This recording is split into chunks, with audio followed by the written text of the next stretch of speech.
Hi, this is Andrew with Avitech. I'm here at ISE 2020 to show the Pacific MS Matrix Switcher. This is the hardware, and this side we have the input cards, and this side we have the output cards. There's a range of different input and output cards, ranging from BNC to DVI to HDMI, and then multi-view HD-based-T as well.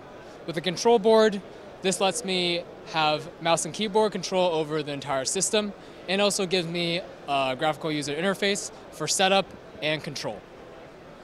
So with this graphical user interface, I can preview any of the sources, and I actually go in and switch any of the sources to these other screens as well. With these multi-view screens, I can actually go into this computer by double-clicking and control this computer. Similarly, if I want to control this other computer, I just need to move my mouse to the edge of the screen, push it over, and now I'm able to control this computer as well. I can also control this other screen, similarly by moving my mouse across all three screens and clicking in. For more information, please go to our website at avitechvideo.com, and thank you for watching.